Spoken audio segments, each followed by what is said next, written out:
puedes hacer tú para que los antibióticos sigan funcionando? Sea cual sea nuestro papel en la cadena sanitaria, existen comportamientos y actitudes con los que podemos reducir y mejorar el uso de los antibióticos y con ello disminuir el riesgo de desarrollo y propagación de las bacterias resistentes.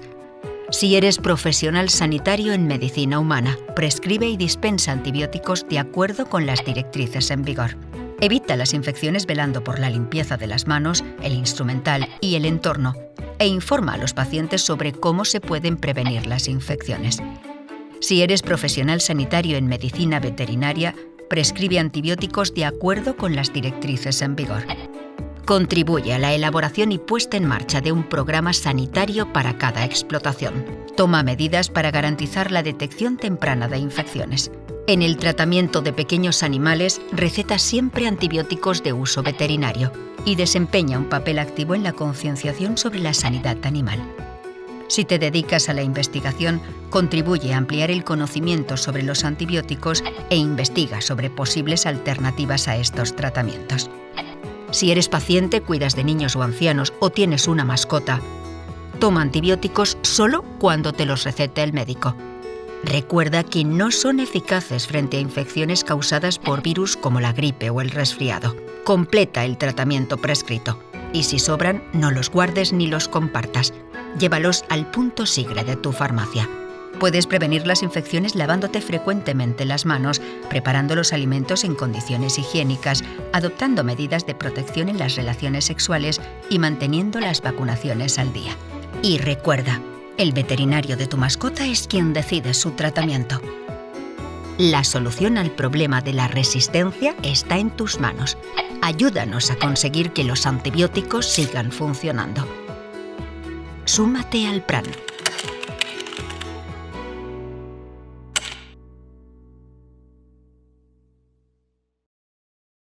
Voy a dar una primera parte que, como el curso es de optimización del tratamiento antibiótico empírico, hablar unas nociones básicas del manejo antibiótico en estas enfermedades. Luego voy a dar 4 datos clínicos fundamentales de las diferentes enfermedades. Y luego voy a terminar con un casito clínico muy concreto para afianzar conocimientos. Pasamos, evidentemente.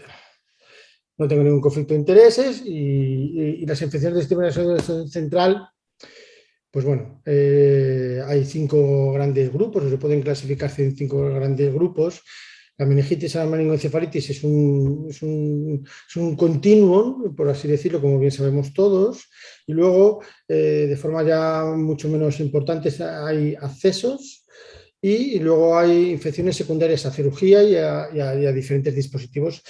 Y como nos pasa en las prótesis, como ha dicho María Ángeles, todas las infecciones secundarias a las cirugías están creciendo de forma exponencial, por 2 motivos fundamentales. El primer motivo, porque hay muchas más cirugías, y luego porque los pacientes son mucho peores.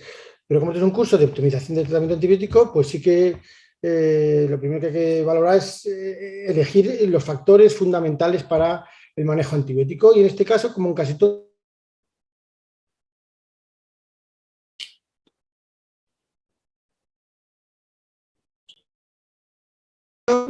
y la localización exacta, porque ya sabéis que el sistema nervioso central, como el hueso, como el ojo, es un órgano estanco, pero cuando hay procesos infecciosos y procesos inflamatorios asociados, hay cambios en la distribución. Luego, la capacidad de penetración de los fármacos y, por último, las características individuales de cada paciente con su volumen de distribución, si son obesos, si su insuficiencia renal o su edad. ¿Pasamos? Y bueno, ¿qué propiedades tienen que tener los fármacos para penetrar en el sistema nervioso central? Pues primero un tamaño molecular pequeño, como veis aquí, no sé si lo veis vosotros, a la derecha está la vancomicina, que es un fármaco muy grande, con muy difícil penetración, y a los lados hay otros fármacos mucho más pequeños, pesos moleculares mucho más bajitos, con mucho más fácil de penetrar. Luego, también es importante la unión a proteínas plasmáticas, la liposolubilidad también es un factor importante a valorar, y la afinidad o no afinidad de los transportes de la barrera hematoencefálica. Pasa.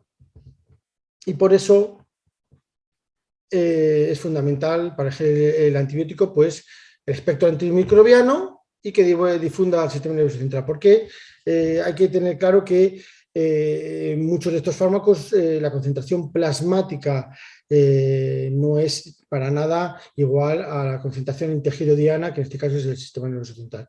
Por eso tenemos que buscar unas moléculas que sean de tamaño molecular pequeño, como hemos dicho, de baja unión a proteínas plasmáticas, que sean liposolubles y que tengan muy poca baja afinidad a la bomba de expulsión de la barrera hematoencefálica. Como veis, fármacos fundamentales o con gran difusión a nivel del sistema central serían el linezolid y la fosfomicina, por ejemplo, y sin embargo otros como la daptomicina y la colistina no tienen prácticamente difusión a ese nivel. Pasamos. Y ahora vamos a hablar ya pasando la parte de farmacología, que nos gusta menos, vamos a hablar ya de cuadros clínicos, de la meningoencefalitis, es una infección muy grave, es una urgencia médica, como todos bien sabéis. La mortalidad es muy variable según las regiones y los medios disponibles, desde 6 al 54% más o menos. Una mortalidad, incluso las tratadas, en torno al 25%. Secuelas de pacientes con secuelas, pues casi 1 de cada 4 van a tener algún tipo de secuelas. De hecho, en torno al 45-50% de pacientes no van a recuperarse completamente, y lo dicen ellos.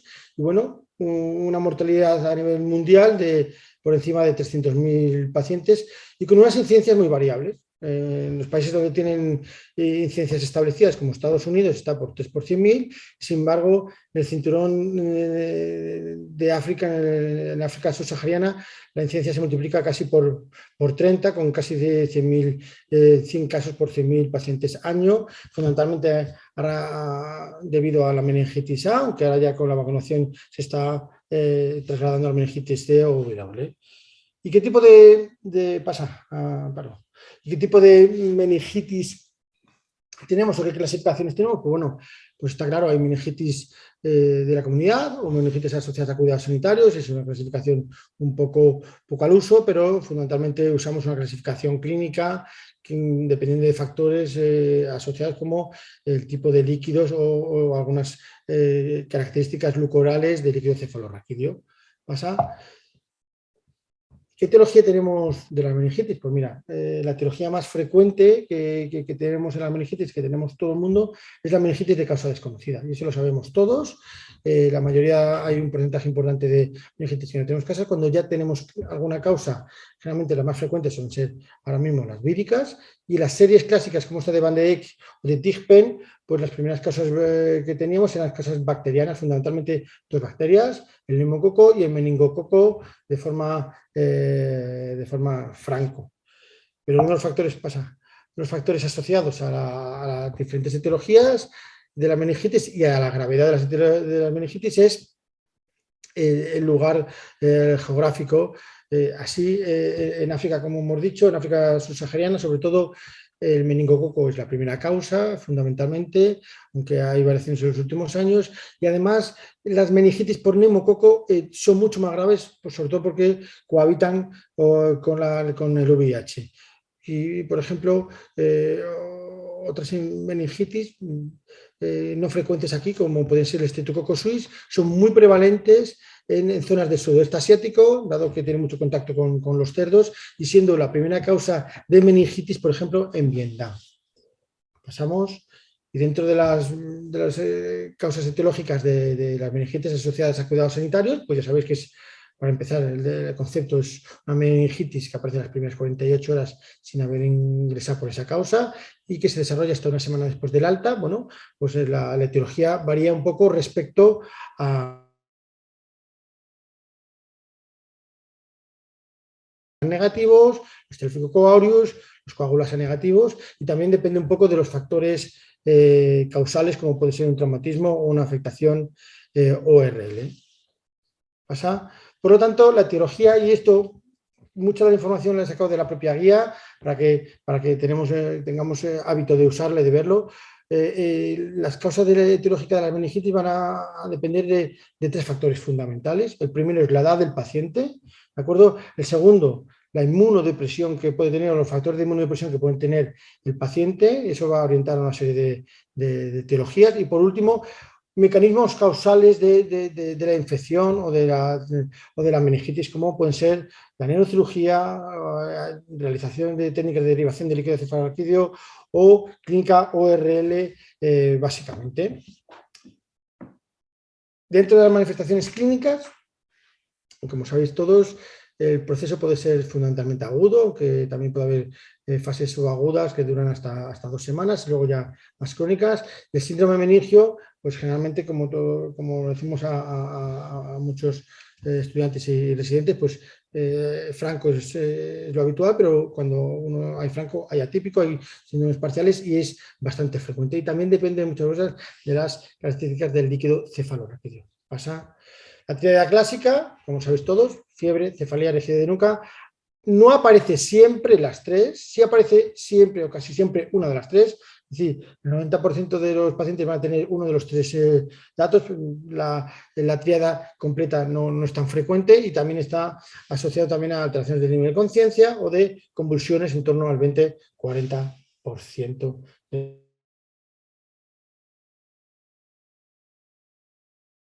basales, es un líquido en agua de la barroca, con parcélulas, con una glucosa por encima del 50% de la sérica, con proteínas bajitas, en torno a 40 miligramos de decilitro, y ojo, un láctico normal. Siendo el ácido láctico seguramente el marcador pronóstico, el biomarcador más sensible para las infecciones bacterianas, una sensibilidad en torno al 90, por encima del 90-93%, en algunos estudios. Como veis aquí en la tabla, pues la tabla abajo. Para la tabla, como es aquí, depende de las células que tengamos, depende del tipo de células que nos va a orientar o la gran cantidad de proteínas o la glucosa va a ser muy orientativa del tipo de germen que nos va a orientar más hacia una meningitis tuberculosa o una meningitis bacteriana, etcétera, porque son factores fundamentales.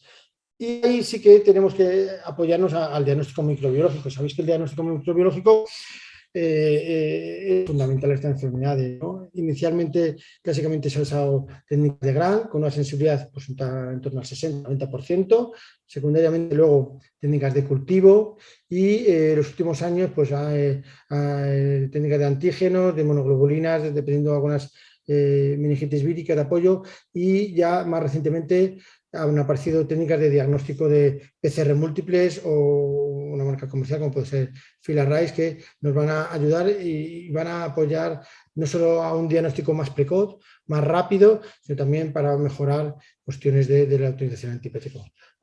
Por lo tanto, el futuro de los manejos o de las infecciones neuroquirúrgicas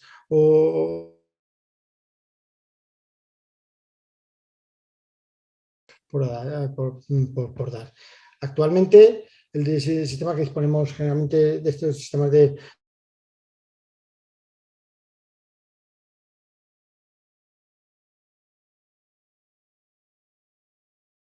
no son los que diagnostiquen los microorganismos, sino que también están implementando progresivamente la presencia o el análisis de los genes de resistencia. Entonces ya no es que te digan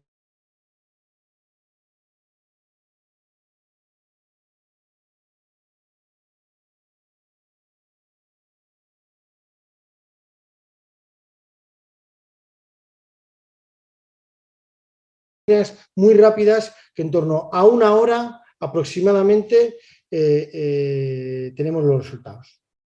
¿Pasa, Amparo? ¿Pasa? Bueno, y ahora mismo la PCR, no, para arriba, la 21. Esa, la 21. La de arriba, ahí. Actualmente disponemos fundamentalmente de esta técnica, que tiene 6 bacterias, 7 virus y un hongo.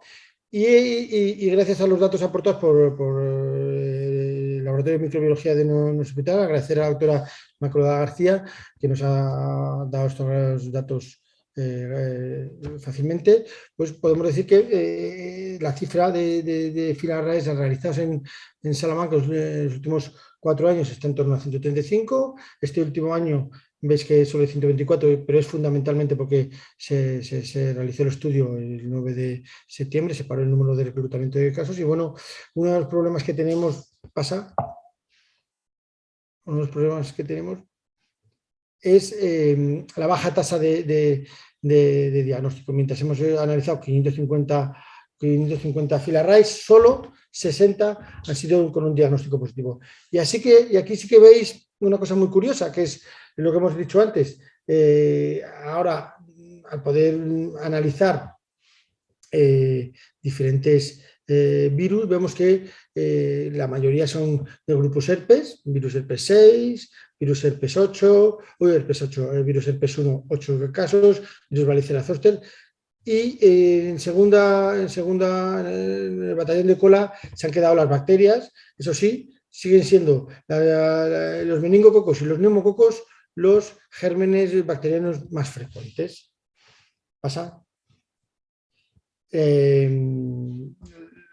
Los servicios que más lo piden suelen ser pediatría, neurología, urgencias interna. ¿Pasa? Y lo que sí es verdad es que la rentabilidad, como veis, en todos los servicios es bajita, salvo el detalle de que en psiquiatría el 50% de los casos fueron diagnósticos y bueno, pero ya sabéis que la N es muy pequeña y eso no tiene mayor importancia. Pero sí que quería comentaros la siguiente diapositiva, que yo creo que es una de las más importantes de la charla, que es lo que está suponiendo técnicas como el fill-array para el diagnóstico microbiológico. Mirad, nosotros revisamos un poco qué pasó una vez que se realizó el fill-array o el fill-array positivo. Pues mira, en el 3,3% no consta que sucedió, pero mirad, no se modificó tratamientos en un 18%, pero se modificaron tratamientos en un 41%. ¿Y esto qué supone? Pues supone, para empezar, un ahorro de antibióticos, un ahorro económico, pero también un ahorro de complicaciones y seguramente un tratamiento más específico, más dirigido en ese caso. Y ojo, una cosa que a plantearse es que hasta un 36% de los tratamientos fueron tratamientos dirigidos. Eso en parte es para discutirlo. Sabéis que las meningitis son cuadros muy urgentes, que no hay que retrasar el tratamiento por un diagnóstico correcto. En este caso seguramente eran casos que estaban estables y esperaron hasta tener el fill-array para iniciar el tratamiento. ¿Pasa?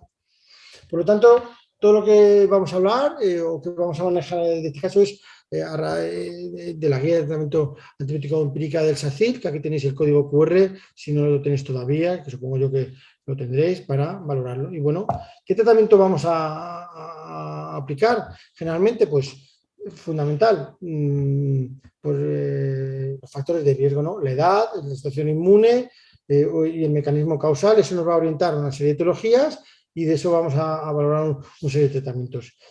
¿Sigue? Y además, si hacemos la punción lumbar, dependiendo de los resultados que podamos hallar en la punción lumbar, si de la detección de Gram, pues podemos orientar o hacernos sospechar de una serie de gérmenes u otros. ¿Pasa? Por lo tanto, fundamentalmente en la meningitis vamos a usar 4 fármacos inicialmente, en principio, en casi la mayoría, que son ceftriaxona altas dosis, vancomicina y ampicilina en situaciones de inmunodepresión o meropene. Y si tenemos sospecha de origen vírico, aciclovir. Es muy importante las otras medidas, que son medidas de soporte, de oxigenación, hidratación, de tratamiento del edema cerebral o de la hipertensión intracraneal, el manejo de las convulsiones y, en caso que sea una meningitis por meningococo, valorar la quimioprofilaxis, como vamos a ver adelante. Y una vez que tengamos el tratamiento dirigido, pues evidentemente hay que tratarle, dependiendo un poco la etiología, pues las dosis y una duración, según pone aquí, que son estos datos que aparecen en la guía. ¿Vale? Y ahora vamos a hablar de los casos que pues, vamos a presentar a Saray, que es una chica de 16 años, sin antecedentes de interés de ningún tipo, y comienza con una fiebre y una cefalea 24 horas de evolución, y se acompaña con numerosos vómitos. La exploración presentaba un regular estado general, la paciente estaba febril y sí que tenía signos clásicos de Kernin y Brzezinski, signos meningios positivos. y donde tenía lesiones petequiales a nivel de las manos, como ves aquí. Esas lesiones fueron progresando hasta lesiones en los pies, como ves aquí, alrededor de todo el cuerpo, y bueno, pues se le realizó unos análisis donde se vio una PCR elevada fundamentalmente con neutrofilia, claramente, un poco de coagulopatía, el sedimento de orina era normal, la placa no era nada llamativa y el escáner tampoco. Ante la sospecha de infección del sistema nervioso central por la cefalea, los vómitos, se hizo una punción lumbar donde se constata pues, una glucosa bajita de 36, menos del 50%, gran cantidad de proteínas y un láctico elevado. Pues bajamos, se inició el tratamiento empírico, era una chica de menos de 50 años, sin factores de riesgo, pues empezamos con una ceftriaxona vancomicina inicialmente, pues a lo largo de las siguientes horas. La primera hora ya salió la PCR múltiple, fue positiva con meningitis y a lo largo del primer día se positivizaron los hemocultivos, por lo tanto se le desescaló, se le retiró la vancomicina y se dejó con penicilina G sódica durante 7-10 días. Bueno, la chica fue bien y no hubo ningún problema. Y bueno, este es el diagnóstico final que obtuvimos y una cuestión para llevarnos a casa es recordaros que dentro del PROADE para el estudio de los contactos hay que, en casos de meningitis, hay que hacer tratamiento de los preventivo con rifampicina a los contactos estrechos. Y eso no significa a un compañero que estaba 3 plantas más arriba, porque es muy frecuente que cuando hay un caso de meningitis en urgencias nos tratemos todos como si hubiéramos estado cerquita, ¿vale? Seguimos dentro de las infecciones, hablamos de las infecciones ya mucho más concretamente de las infecciones de accesos y colecciones. Son también mortales en el 50%, no están tratadas, incluso tratadas tienen una mortalidad elevada y sobre todo tienen gran cantidad de secuelas. Y sí que ha habido una evolución en los últimos años de pasar de una infección secundaria a patología URL. Ahora mismo, seguramente la primera causa de infecciones de accesos cerebrales es secundaria a neurocirugía. Más o menos la incidencia, según en algunas series americanas y europeas, está en 1 por 100.000 y en España todavía es desconocida, no hay un estudio de incidencia importante. Y uno de los datos más importantes de las manifestaciones clínicas es que son manifestaciones inespecíficas y que cursan muchas veces como lesiones ocupantes de espacio. No es infrecuente que los pacientes la primera sospecha sea una metástasis o un tumor a nivel del sistema nervioso central. La triada clásica es poco frecuente, todos los síntomas asociados, menos del 20%.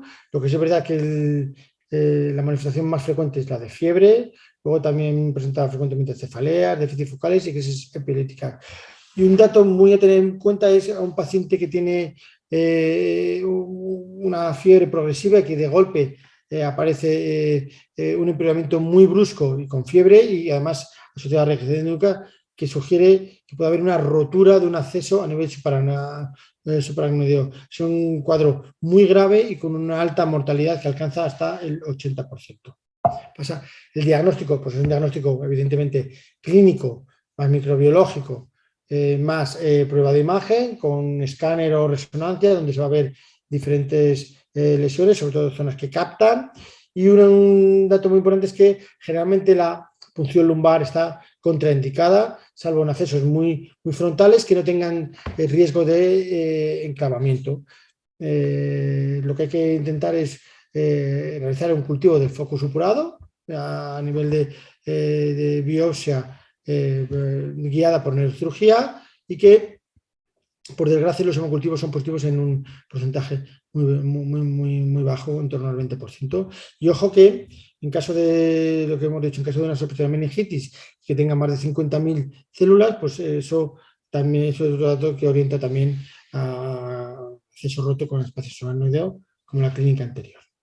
Y bueno, hay que plantearse siempre en este caso, la etiología. La etiología suele ser, si cuando suele ser un acceso único, suele deberse a una extensión de un foco contiguo, a menudo es polimicrobiano y hay diferentes orígenes, fundamentalmente del área ORL, otitis, mastoiditis, sinusitis, infecciones dentarias, etc.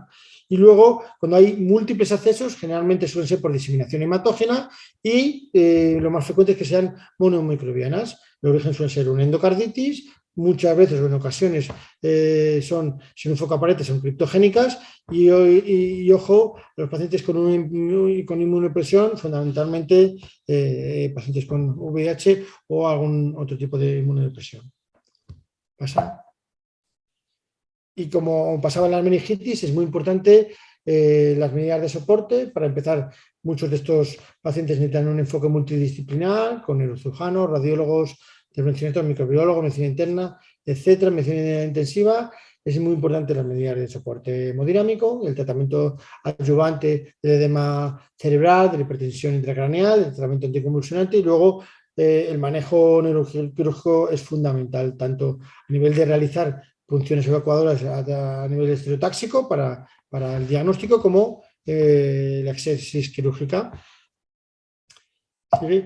Y ahora ya vamos a hablar el casito de Silvia, que es una paciente de 41 años, una paciente VIH con muy mal control inmune y muy mal adherente del tratamiento, consumidora habitual de drogas recreacionales. Contaba una historia de pues, fiebre, febrícula ocasional de 2 meses de evolución, pero ella venía sobre todo porque los últimos días había asociado un dolor lumbar muy intenso y que casi le impedía la deambulación en los últimos días. ¿De acuerdo? Cuando la valoramos, la paciente estaba en un estado regular, estado general, tenía fiebre, como hemos dicho, y sobre todo destacaba el dolor, la movilización de ambas extremidades. La exploración además destacaba la lesión de celulitis en zonas de venopunción de las extremidades, de diferentes extremidades, como esta extremidad inferior, tenía varias lesiones de ese tipo, y bueno, se realizó una analítica donde destacaba una PCR elevado, ¿de acuerdo? La procalcitonía era normal y una leucocitosis con una neutrofilia del 80%. El escáner inicial valorando a ver si había alguna lesión en esa zona, fue normal, aunque veis aquí, y en ese momento ya pita una aureometrización sensible y ante la sospecha de endocarditis pues se empieza el tratamiento con cloxacilina y vemos la evolución.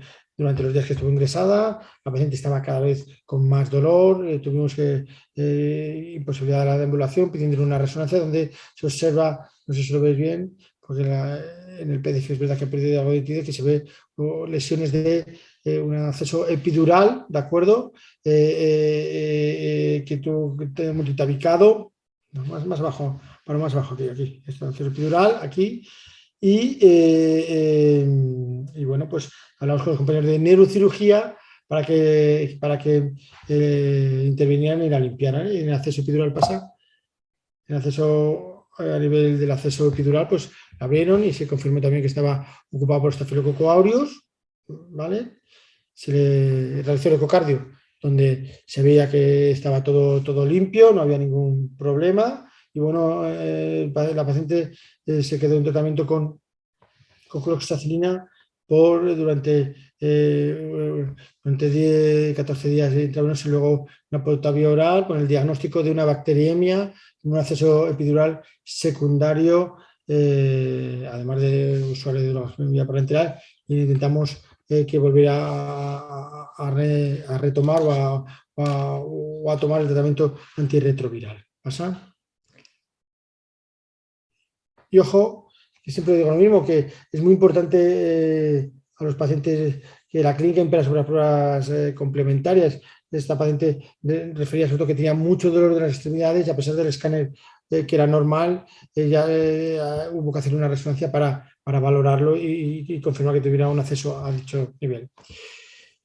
Seguimos y pasamos ya de forma mucho más concreta a las infecciones por secundarias a cirugía, que es un cuadro que cada vez, como hemos dicho, como vamos a ver, en los próximos años van a crecer mucho. Es un cuadro porque se opera cada vez más, se opera cada vez a pacientes más complejos y bueno, presenta una clínica mucho más silente, muchas veces sin meningismo, más frecuente, los datos que más presentan suelen ser fiebre y a veces deterioro del sensorio y aquí sí que el abanico de infecciones es más amplio, ¿no? Hay sobre todo infección de piel y partes blandas, hay a veces accesos profundos, hay cuadros de meningitis o periventriculitis postquirúrgica. Vamos a ver el paciente, el caso de José Manuel, un paciente de 75 años, que le habían operado hacía 12 meses de un glioma frontal izquierdo, como veis aquí, y aquí se queda con una cavidad, con un porencéfalo aquí, una cavidad residual y que estaba perfectamente en estos 12 meses, había ido todo muy bien, el señor estaba andando, hablando, sin ningún problema, después del tratamiento con quirúrgico, con la radioterapia y todo el protocolo oncológico, y entonces empieza progresivamente a tener una cefalea pues, muy leve. La verdad que al principio cuando vino a los controles de neurocirugía era unas molestias muy específicas y se fueron retrasando en el tiempo. En principio repitieron el escáner y no se veía nada y siguieron controlándolo un poquitito. Bueno, y el señor 2 meses después de empezar con los síntomas de cefalea, pues ya ingresó a valorarle un poco, un poco el cuadro. El señor estaba perfectamente, estaba afebril y la exploración era anodina y ya se le hizo una analítica donde cantaba un poquito, empezaba a mosquearnos un poco esa PCR de 6,54 que veis aquí, una PCR un poquito alta, estando todo el resto de los datos o de los focos infecciosos controlados, ¿vale? La función del sedimento urinario era anodino, la radiografía era anodina y el escáner de control, se veían las mismas imágenes de control, no veían nada que sugiriera ninguna actividad. De esas sospechas, esa PCR alta y esa cefalia que progresivamente iba peor, pues los compañeros de nefrología van a hacer una punción lumbar donde ya vemos que tenía proteínas elevadas en torno a 190 y una glucosa baja. Se le realizó un filar raise en ese momento, siendo por desgracia negativo y claro, el tratamiento empírico que empezamos fue con meropen en vancomicina porque era un paciente, una infección o datos de infección tras post neurocirugía y el tratamiento que estaba. El señor estaba yendo relativamente bien hasta que progresivamente, a pesar del tratamiento, pues analíticamente empezó a contarnos que empezó a tener un poquito de fiebre y bueno, tuvieron compañeros de neurocirugía abrir y donde se ve la sospecha o la sorpresa de esta gran cantidad de material bacteriano de pus en la zona intervenida donde el paciente no había tenido prácticamente ningún síntoma. A pesar de múltiples cultivos de la zona, fueron todos negativos y el paciente se quedó con una primera postcirugía, con cultivos negativos y con muy buena respuesta al tratamiento con meropen en banco y con desescalado a Septrin, que en esos casos es un problema, porque claro, al final no saben muy bien qué tratamiento para desescalar, al fin y al cabo estás tirando un tiro a ciegas. Y por último, para ir terminando, vamos a hablar de las infecciones secundarias a dispositivos. Son cuadros cada vez más frecuentes, hay derivaciones internas, derivaciones externas, tienen una alta morbimortalidad, una incidencia que está en torno al 8% y que la clínica es muy inespecífica, generalmente son cuadros obstructivos, no suelen presentar ni meningismos ni fiebres, las derivaciones internas, ¿sabes? son permanentes, sin embargo las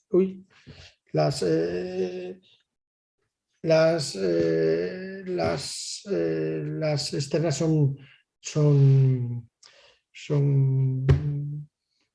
durante un tiempo limitado, ¿vale?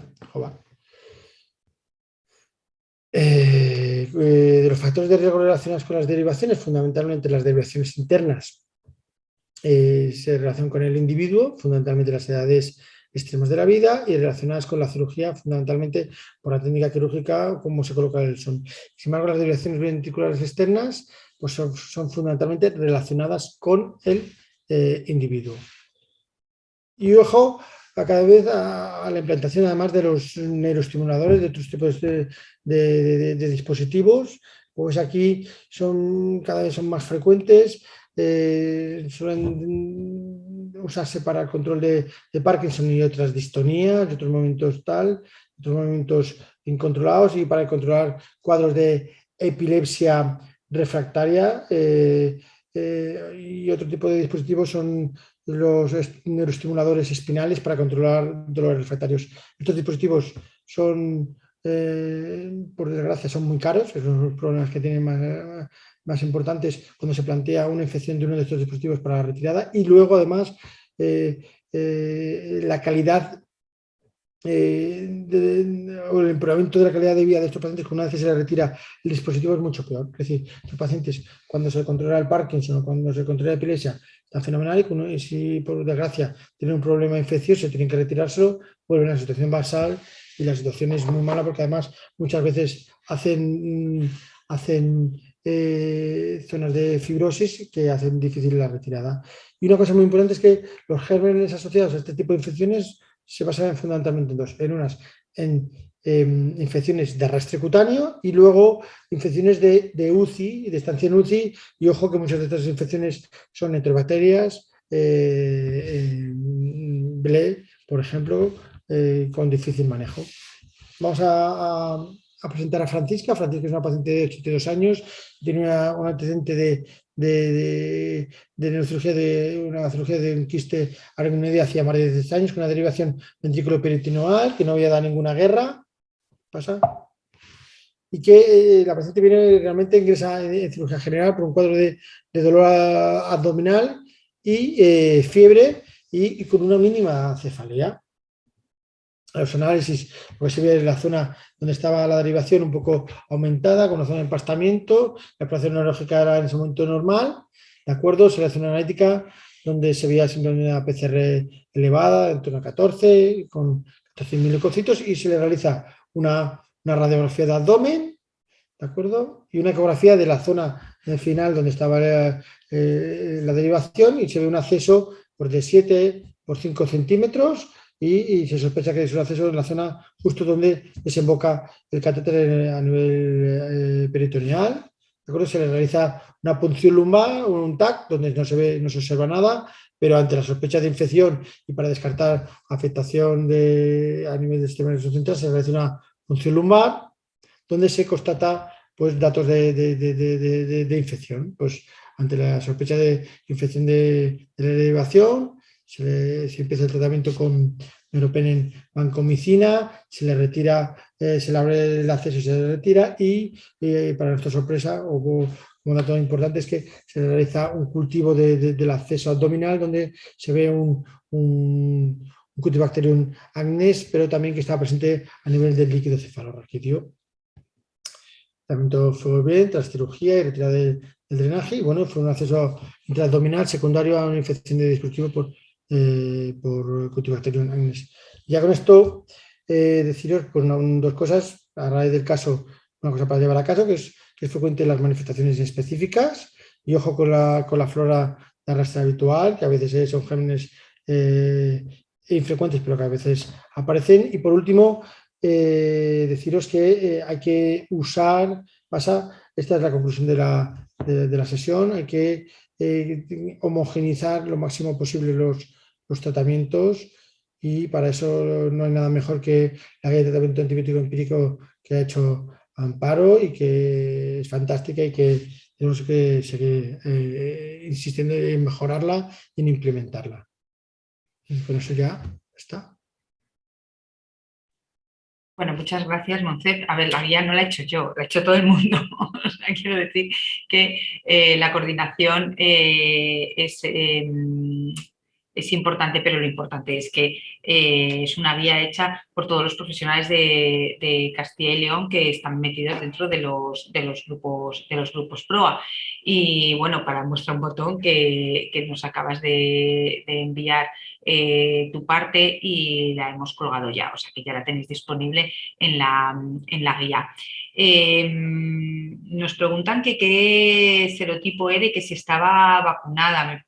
Probablemente sea en el momento del meningococo, ¿no? O sea, creo que... No sé si... Estaba vacunada la paciente. Uf. Sí.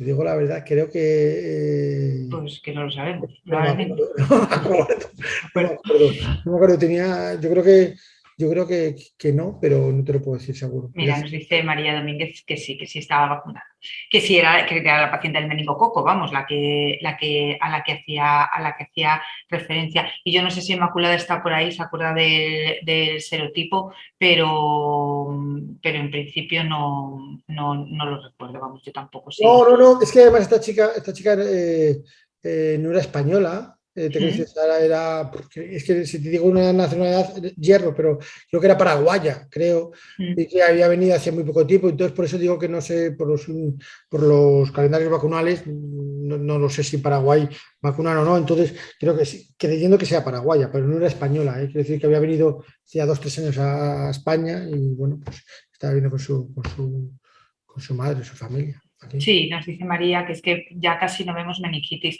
Es verdad que nosotros en los 2 últimos años está Inma, o sea que nos puede decir, ella dice que no recuerda el serotipo, pero es cierto que yo creo que este año hemos visto una y el año pasado no sé si vimos alguna, no recuerdo ninguna y creo que este año solo hemos visto una.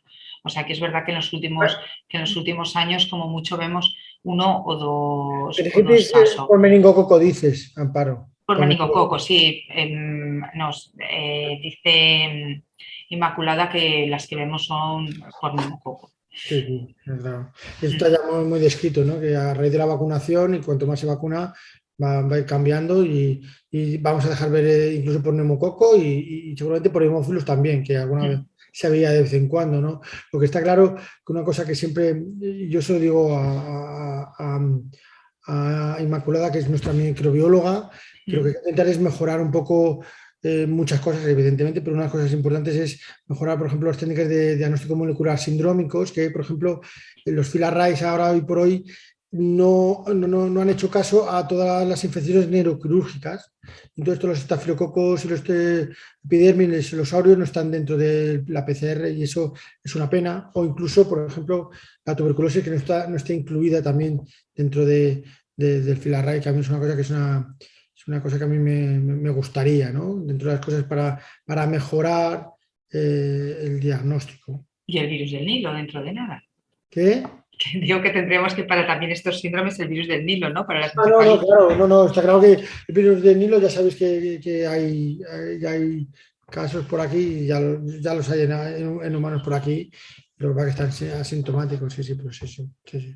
Que me llama la atención la poca modificación bueno, hay modificación, pero no del todo, del tratamiento después del filarray, del resultado. ¿No suspendemos el tratamiento antibiótico si nos sale negativo? Que si no suspendemos y nos sale negativo. Claro, si nos sale negativo y no hemos encontrado, ¿suspendemos el tratamiento antibiótico o No, no? no, evidentemente no hay que continuarlo. O sea, el filarray tiene hoy por hoy una utilidad fundamentalmente cuando sale positivo. Vale. Sí. Y los modificamos en un 30 y pico % cuando son positivos solo. Hombre, muchas veces se modifican respecto al tratamiento inicial, que no se sabe, no hemos hecho un análisis fino de qué tratamiento inicial era, seguramente sería correcto.